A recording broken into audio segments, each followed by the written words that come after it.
to have compassion for basic human rights and is disrespectful and insensitive to actual victims of genocide. The following Monday, October the 16th, many Portland State students are anticipating that the pro-life group will be displaying inappropriate propaganda through campus that will include visceral and graphic images as part of their initiatives. We strongly feel that these images are not appropriate to display to the public, especially on a campus where almost one-fourth of the student body identifies as students with children and utilize PSU childcare services. Currently, this issue is happening on other campuses around the nation, with the most recent incident in the city of Eugene, Oregon, where students of Lane Community College have undergone similar traumatic experiences. Many students offended and angered by this display have begun to take action and are finding ways to organize and take it down. We look forward to engaging in conversation with other members of Portland State, and we thank you in advance for your support and allyship to the student voices of PSU. We ask that the resource centers on campus come together as a community to hold space for students who may need your support. For your convenience, we have provided in the link below ways to support community members currently experiencing actual violence and genocide. Thank you again. We value your commitment to upholding the values of Portland State University. Respectfully, students that support this message. This letter was created by members from various PSU communities, but does not speak for all the voices of PSU.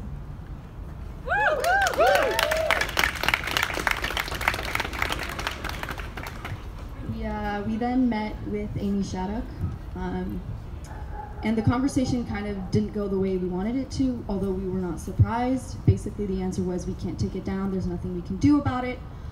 And she suggested that this Monday and Tuesday, the Women's Resource Center will be tabling right next to the anticipated, or across from the opposing table. And we're going to be asking for your support. We're going to have materials and resources out there for folks on campus to get involved and take this energy and find ways to mobilize our community. If it can't be removed, then we'll just use this to start a conversation and get everyone engaged. So.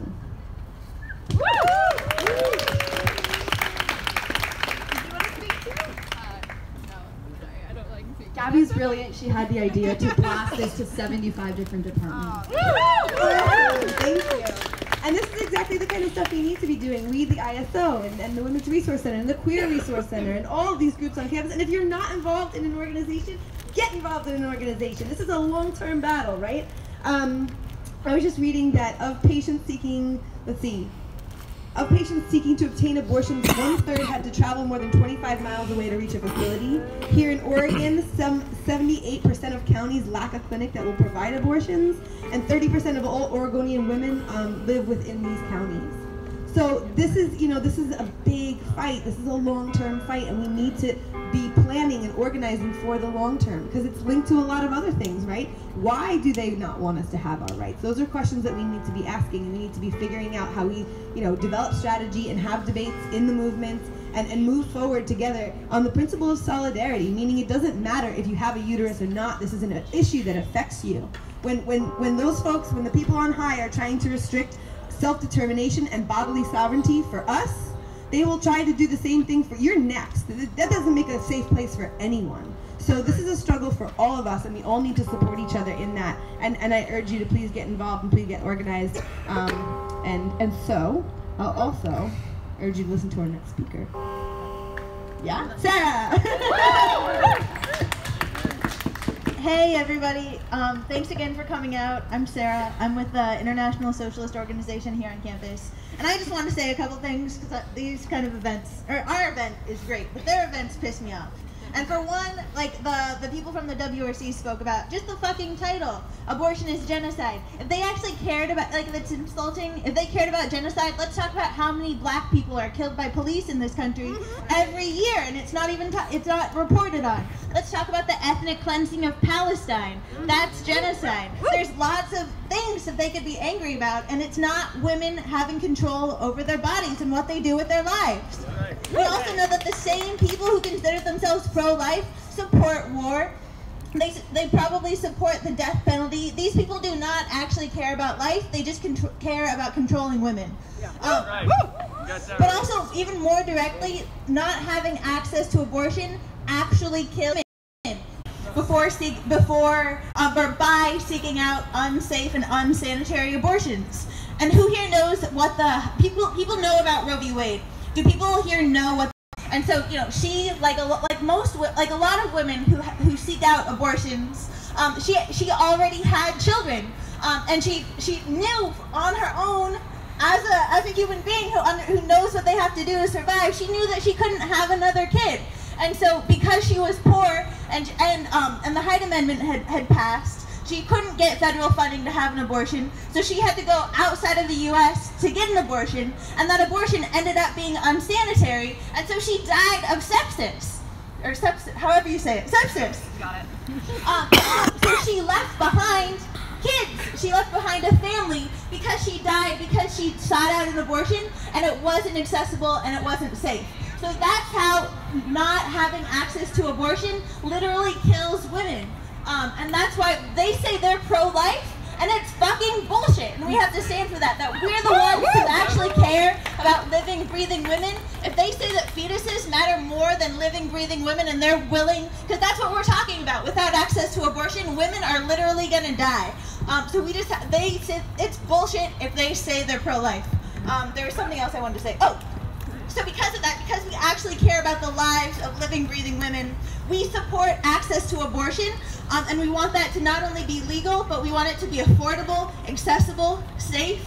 Like Nico said, that means having access to it, that you don't have to drive to another state to get an abortion. But we also know that reproductive justice, which is what we're fighting for, means a whole lot more than just having access to abortion. Reproductive justice means that you have a right to not have kids if you don't want to have kids, but you also have a right to have kids if you want to have kids. You know, to not be sterilized for the state, to also you know, have the right to raise those kids and have all the resources that you need to have a healthy family, to have access to water. Right now we know Flint is still suffering from water, from not lack of access to clean water. I mean, here in Portland, schools have lead in their water. It's bullshit. Like, people have a right to access water, to access food, to access healthcare. All of that has to be part of what we fight for when we talk about reproductive justice. And so if you're interested in fighting for reproductive justice and fighting for, you know, there's a whole lot more. That means, you know, you have access to wages, like I said, healthcare. You have to be able to live on your own, as well as, or, you know, if you can't survive, then you can't raise a kid to survive. It's pretty simple, and we know that. We know that, you know, the priorities of this country are not about us, are not about our kids, are not about the fetuses that they fucking say that they care about. It's all about, you know, making a profit. And so if you want to talk more about what we mean by what I mean by reproductive justice, what I think we should mean by reproductive justice and fight for, you should come to this meeting, Abortion Without Apology, the Socialist Case for Reproductive Justice. It's happening, it's put on by the International Socialist Organization the next Thursday that's happening. Today's Saturday, it's happening Thursday, in Kramer Hall, room 177. Hopefully you got a flyer. If you did not, get a flyer from someone. But yeah, thanks everybody for coming out. I hope to see you all in the future, and hopefully to keep not seeing them. So thanks everybody.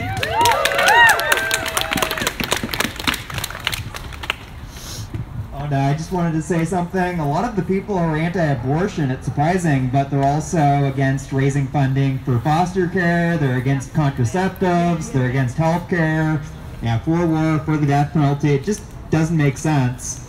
And I think that they kind of hit the nail on the head with the abortion is genocide thing, because a lot of them do think that abortion is a genocide against white Christians. That's a perception we should work to change, and I'm very troubled by the rise of fascism on PSU campus. Yep. Thank you very much. All right. Probably butchered this, but ready? Abortion without apology. We demand equality. Abortion without apology. We demand equality. Abortion without apology. We demand equality. Abortion without apology. We demand equality. Thank you. Woo! Woo! All right. Tell us how you feel. Who else wants to speak? Come on up. What's your name?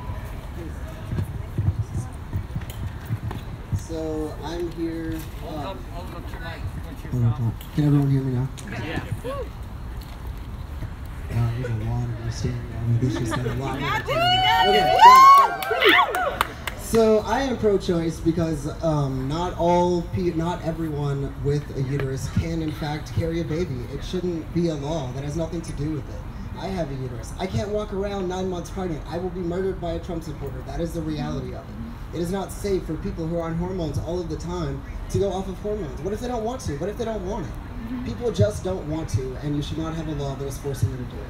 So for anyone with a uterus, women, non-binary people, intersex people, trans people, we support your right to choose. That's what I'm talking about. Who else wants to come speak? They want you to be quiet. We want you to be loud. Come tell us what you think. All right, I'm gonna chant. I'm gonna give you a minute. Okay. Get up, get down. The feminists have come to town. Get up, get down. The feminists have come to town. Get up, get down. The feminists have come to town. Get up, get down. The feminists have come to town. Get up, get down. The feminists have come to town. Get up, get down. The feminists have come to town. Thank you. You know why? Because an injury to one is an injury to all. An injury to one is an injury to all. An injury to one is an injury to all. An injury to one is an injury to all. An injury to one is an injury to all. Woo! It's true. It's true. Okay, who would like to speak next?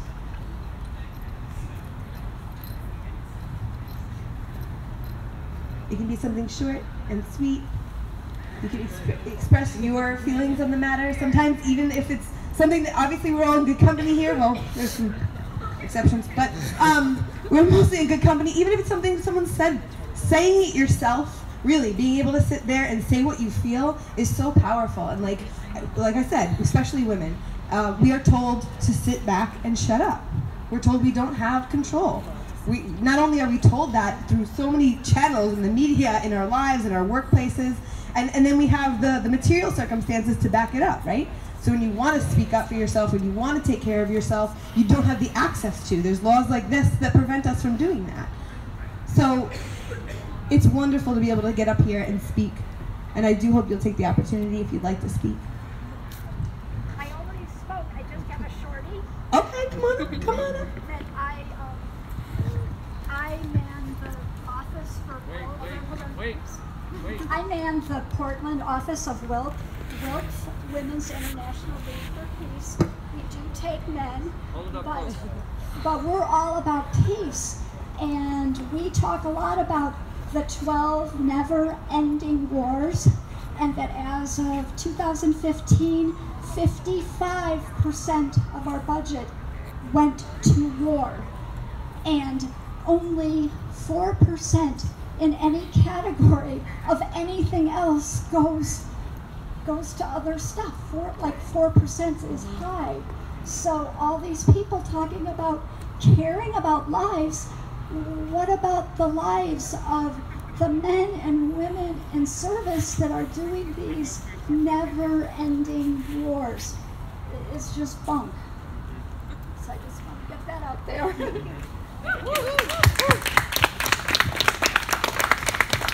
Is there anyone else who would like to speak? Okay.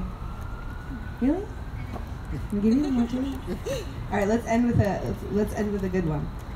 When abortion rights are under attack, what do we do? Stand up, fight back. When women's rights are under attack, what do we do? Stand up, fight back. When trans rights are under attack, what do we do? Stand up, fight back. When queer rights are under attack, what do we do? Stand up, fight back. When immigrants are under attack, what do we do? Stand up, fight back. When Muslims are under attack, what do we do? Stand up, fight back. What do we do? Stand up, fight back. What do we do? Stand up, fight back. Woo! Woo!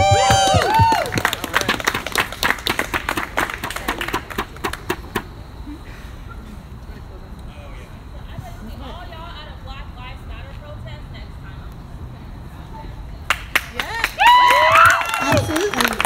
Thank you. Yeah, we'd love to. Would you like to speak? You want to talk? I've been talks.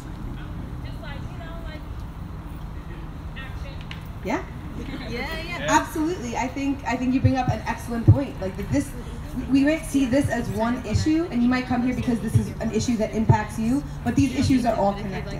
The reason why they want us to believe that we are separate and that we, the reason of people in control trying to silence us and keep us divided, it's the same reason like why racism is used as a tool of oppression, right? Why restricting access rights. It's not just an issue for like white liberal women, right? This is an issue that impacts communities of color at an enormous rate higher than but it does impact everyone. Actually, like in terms of abortion, that's an impact.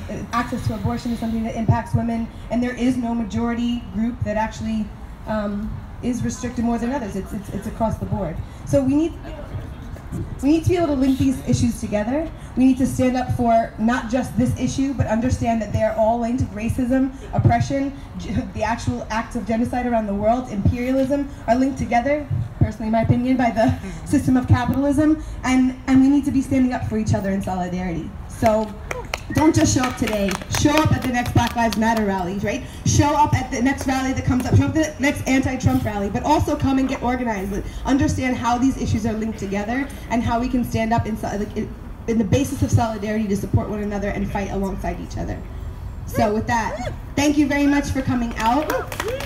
And if you haven't already, please sign up on the Rapid Response Network because these bigots will come back. And we do want to be able to show up when they do come out to shut them down. So we'll spin that around. Other than that, thank you very much for coming. Y'all have a good weekend.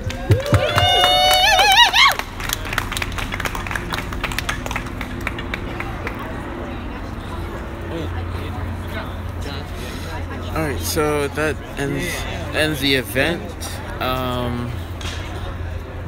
It's a nice afternoon out here. This Richard guy is still blocking my camera for some reason. But yeah, so the event is now over. It's a really nice evening here in Portland. I think everyone's done here for the night anyway. Yeah, guys, I'm gonna stream for a little bit longer. But yeah, thanks for tuning in for the stream. I'm sorry for the connection hangups.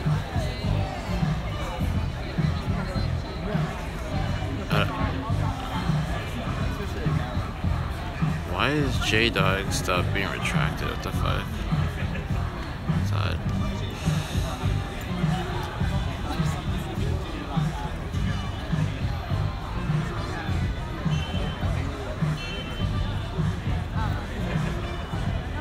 Alright guys, we're gonna end the stream here. Thanks for tuning in, guys. Have a nice night and enjoy your weekend.